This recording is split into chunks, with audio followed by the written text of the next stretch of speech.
کل میں ایف آئی اے کی انویسٹیگیشن سائفر کے اوپر جو ہو رہی ہے اس میں کل شرکت کر رہا ہوں، اور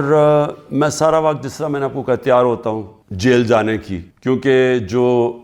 منسٹر انٹیریئر کا رانا ثناء اللہ ہے جس کے نیچے ایف آئی اے ہے، وہ تو پہلے ہی کہہ بیٹھا کہ عمران خان کو جیل میں ڈالیں گے ہم یہ سائفر کے اوپر۔ تو مجھے نہیں پتا، کیونکہ اس وقت کوئی قانون تو ہے نہیں، جنگل کا قانون ہے،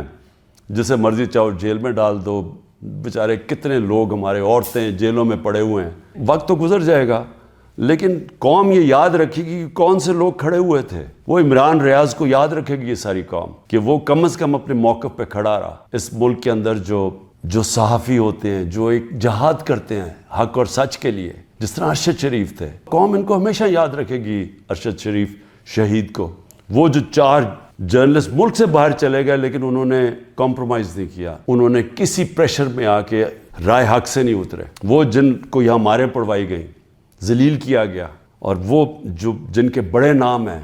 اور پرانے صحافت میں نام ہے، قوم ان کو بھی دیکھ رہی ہے اور ان کو سلام کر رہی ہے، اور ان کو بھی دیکھ رہی ہے جن کے ضمیر مر چکے ہیں۔ تو میں ایف آئی اے کا ذرا آپ کو سمجھا دوں کہ یہ کیس ہے کیا۔ نہ تو ابھی تک مجھے کوئی کویسچنر ملا ہے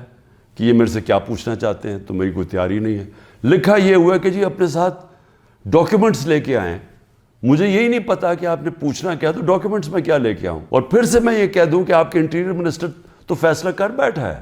وہ تو جج جوری ایکسیکیوشن ہے کہ جیل میں ڈال لیں اس کو۔ وہ جو سائفر ہوتا ہے، یہ بڑا ضروری ہے آپ نے سمجھنا،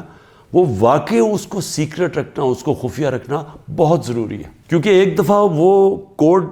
دنیا کو پتہ چل جائے تو سارے جتنے بھی آپ کے ایمبیسڈرز خفیہ میسیجز بھیج رہے ہوتے ہیں فورن آفس باہر کی دنیا سے، وہ سارے پبلک ہو جائیں گے، جس طرح وکی لیکس کے اندر پبلک ہو گئے تھے۔ یاد رکھیں، وکی لیکس میں امریکن ایمبیسڈرز جو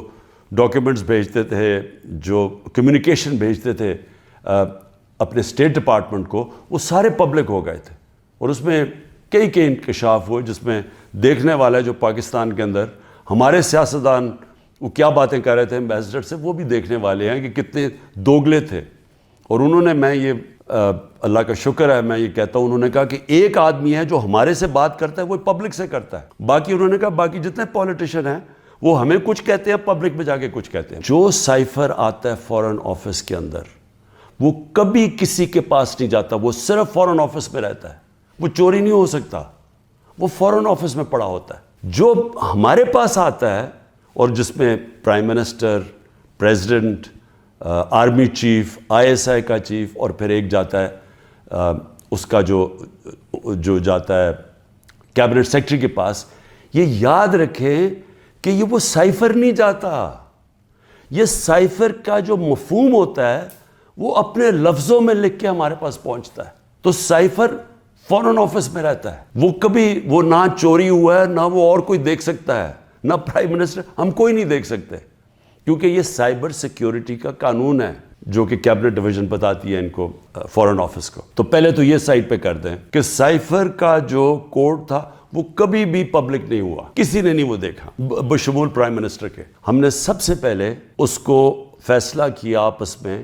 کہ ہم یہ پبلک نہیں، ابھی اس کے اوپر بات نہیں کریں گے، کیونکہ او آئی سی کی کانفرنس تھی پاکستان میں 22 اور 23 مارچ کو، تو سائفر آ چکا تھا 6 مارچ کا۔ ہم نے اس کانفرنس کی وجہ سے ہم چپ کر کے بیٹھے رہے، کیونکہ باہر سے منسٹر آ رہے ہیں اور شور میں جاتا ہے اس کا، تو ہم نے کہا ملک کو نقصان پہنچے گا۔ 27 تاریخ کو میں نے جلسے میں جو ایک کاپی لہرائی، وہ سائفر نہیں تھا، جو سائفر کے اندر پیغام تھا، تو وہ میں نے بتایا، اور میں نے تب بھی محتاط رہا، میں نے یہ نہیں بتایا کہ میں نے کہا یہ بڑا سینسٹیو ہے، میں نے لکھ کے بتایا کہ میں صرف کوئی غلط بات نہ کہہ دوں، کیونکہ انٹرنیشنل ریلیشنز ہیں، ہماری دوسرے ملکوں کے ساتھ تعلقات ہیں، وہ نہ خراب ہو جائے۔ کتنی بڑی اس ملک سے میں سمجھتا ہوں کہ کتنی بڑی ملک کی توہین ہوئی کہ ایک باہر کا ایک آفیشل وہ پاکستان کے ایمبیسڈر کو کہہ رہا ہے کہ اپنے پرائم منسٹر کو اگر تم نے نہ ہٹایا، ووٹ آف نو کانفیڈنس، جو پھر سے میں یاد کرا دوں کہ ابھی آئی نہیں تھی، تو پاکستان کے لیے مشکلات ہوں گی، اور اگر اس کو ہٹا دیا تو سب کچھ معاف ہو جائے گا۔ یہ تھا سائفر میں، اور جو ایمبیسڈر تھے، پھر سے میں آپ کو بتا دوں، اسد مجید، انہوں نے لکھا اس میں کہ میرے خیال میں تمہیں اس کے امریکہ کے خلاف ان کو پروٹیسٹ کرنا چاہیے، ڈیمارش کرنا چاہیے کہ یہ کبھی اس طرح کی زبان استعمال نہیں ہوتی، ایسی دھمکی نہیں دی جاتی۔ میں پہلے کیبنٹ میں رکھتا ہوں، پھر 28 مارچ کو نیشنل سیکیورٹی کاؤنسل میں رکھتا ہوں، اور وہ نیشنل سیکیورٹی کاؤنسل میں سارے سروس چیف ہوتے ہیں۔ جنرل باجوہ تھے وہاں، ایئر چیف تھے ادھر، نیوی کے چیف تھے، جوائنٹ چیف آف سٹاف تھے، ہمارے ساری کیبنٹ کے سینئر ممبرز تھے، فورن آفس کے سیکرٹری بیٹھے ہوئے تھے۔ اور اس میں کیا فیصلہ ہوتا ہے کہ ہمیں جس طرح امبیسڈر اسد مجید نے ریکمینڈ کیا، ہمیں ڈیمارش کرنا چاہیے، ہمیں امریکہ کو پروٹیسٹ کرنا چاہیے کہ یہ آپ نے ہمارے اندرونی معاملات میں مداخلت کی۔ تو جب وہ اس میں آ گیا نیشنل سیکیورٹی کاؤنسل میں اور ڈیمارش کر دی، تو جو اس کی جو سائفر کے اندر چیزیں لکھی ہوئی وہ تو پبلک ہو گئی، کیونکہ جب آپ نے پبلک ایک سٹیٹمنٹ دے دی کہ کہہ دیا کہ ہم نے اس کی کیا، تو وہ تو سیکرٹ تو نہ رہا وہ، کیونکہ ڈیمارش نے آپ نے کس پہ، تو یہ چیزیں سامنے آ گئی نیشنل سیکیورٹی کاؤنسل میں اور کیبنٹ میں بھی ڈسکس ہو گئی۔ اس کے بعد پارلیمنٹ کے اندر ہم نے ان کیمرہ سارے اپوزیشن لیڈرز کو بلایا کہ آپ کو پتہ ہونا چاہیے کہ کس طرح کی پاکستان میں توہین ہوئی۔ سارے اپوزیشن لیڈرز نے منع کر دیا جانے کا، کیونکہ یہ سارے حصہ تھے اس سازش کے۔ پارلیمنٹ سے جو اسپیکر ہوتے ہیں وہ چیف جسٹس آف پاکستان کو بھیجتے ہیں، اور میں بھی انہیں کہتا ہوں کہ اس کے اوپر انکوائری کریں کہ یہ جو مداخلت ہوئی ہے اس کے اندر پتہ تو چلے کہ یہ ہوا کیا، کتنی بڑی سازش ہوئی ہے کہ سٹی گورنمنٹ کے اوپر، الیکٹڈ پرائم منسٹر کے اوپر دھمکی ملتی ہے، اور پھر اس کے گورنمنٹ گرانے کی پوری تیاریاں شروع ہو جاتی ہیں، لوگ بھاگنا شروع ہو جاتے ہیں، ایلائز چلے جاتے ہیں۔ اور یہ پیغام کس کو تھا؟ مجھے تو پتہ تھا پیغام کس کو ہے، جنرل باجوہ کے لیے پیغام دیا گیا تھا،